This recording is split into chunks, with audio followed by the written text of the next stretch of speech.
Welcome back, and here's your Thursday sports update. Vanderbilt came into Baton Rouge to give Kim Mulkey and her team a bit of a scare in the stacked SEC matchup on Monday night. But LSU did not back down in front of a packed home court. Although the fans came to support the Fighting Tigers, they witnessed a dogfight instead. Reporter Stephen Garrett has a story. Although Vanderbilt came into this game off of 2 losses, it was hard to tell at first glance.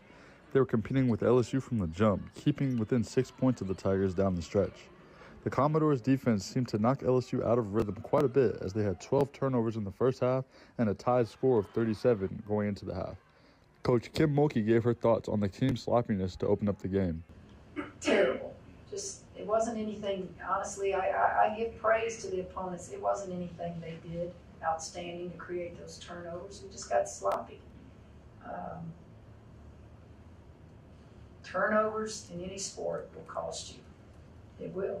We've just been fortunate enough to score one more bucket than somebody else, or a couple more buckets than somebody else.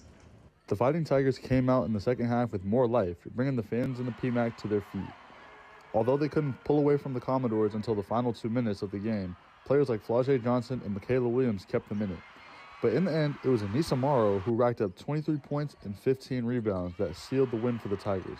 This huge performance put Morrow over the edge to surpass 2,500 points and 1,500 rebounds, making her the 8th player in NCAA history to do so. I once had the game taken away from me, so every time I step on the floor every night, I give it my all because you never know when your last game is, and I love basketball that much.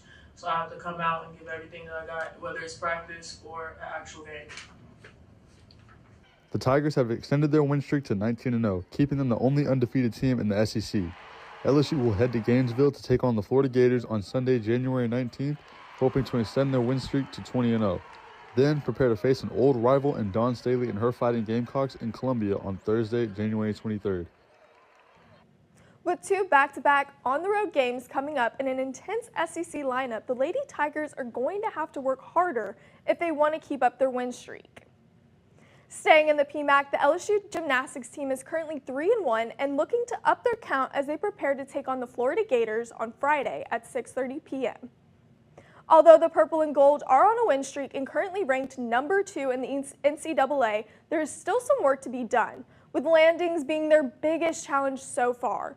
But while head coach Jay Clark is aware of what needs to be worked on, he is in no rush to perfect it just yet. There's a pace that I like to keep, and not every program sees things the same way on that. So I'm not going to overtrain something because we're trying to fix something overnight.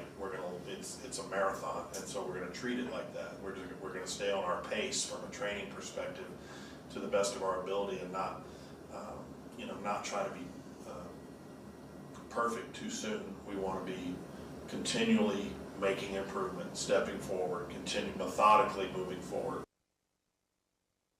After the break, we take a look at a much colder competition up north. Stay right here, Tigers.